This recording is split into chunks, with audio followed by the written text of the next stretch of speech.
This is ANN News Brief. Opposition parties in the Democratic Republic of the Congo are not happy with the way the new president has chosen his cabinet. They're dissatisfied that not enough slots are given to opposition members.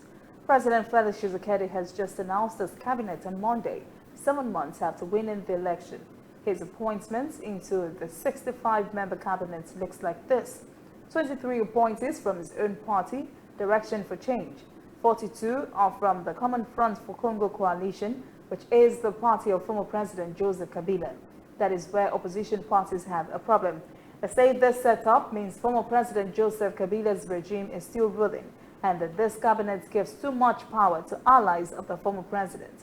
They say there is not enough opposition voices in the cabinet. Tshisekedi came into power in January and was accused then of rigging the election. Now he's been accused of being a puppet of former President Kabila. Tshisekedi's media aide, Abraham Bikabangwa, says the cabinet is diverse with representatives of all 26 of DRC's provinces, including women and young people who previously did not have a voice in government. He said they will address issues of corruption and the ongoing Ebola outbreak. Namibia is fuming over a vote by members of the Convention on International Trade in Endangered Species voted last week to reject proposals to relax restrictions on hunting and exporting its white rhinos.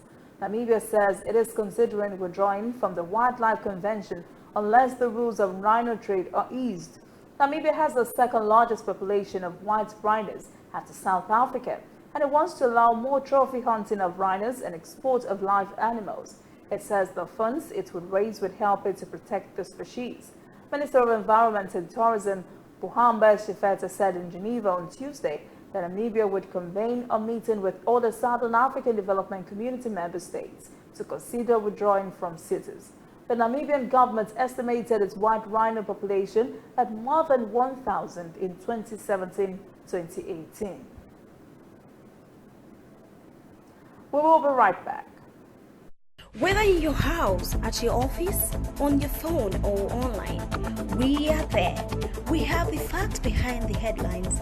We cut to the chase with the news you really need. We cover every angle. We are the bigger, better news network. We are African News Network. ANN. Watch ANN News on MITV from a truly African spirit. Tanzania will begin repatriating nearly 200,000 Burundi refugees in October under a deal reached by both countries, and this has triggered great worry among the refugees. One civil society group is considering a lawsuit if any refugee should be forced to return. Some individuals are considering an appeal to the UN over the issue. The agreement to repatriate the refugees was signed by Tanzanian and Burundi interior ministers. It was announced on Sunday. By the beginning of October, the refugees would be returned to Burundi at the rate of 2,000 per week. The refugees are spread over several camps in western Tanzania. The refugees were among hundreds of thousands fleeing political unrest, which broke out after a controversial 2015 election in the small Central East African nation. That election gave President Pierre Nkurunziza a third term, one that would keep him in power until 2034. That is ANN News Brief. For details on these and other breaking stories, visit the website annafrica.news. Conversation continues on our social media platforms, Twitter, Instagram, and Facebook at ANN Africa TV. I am Olajumoke Olatunji.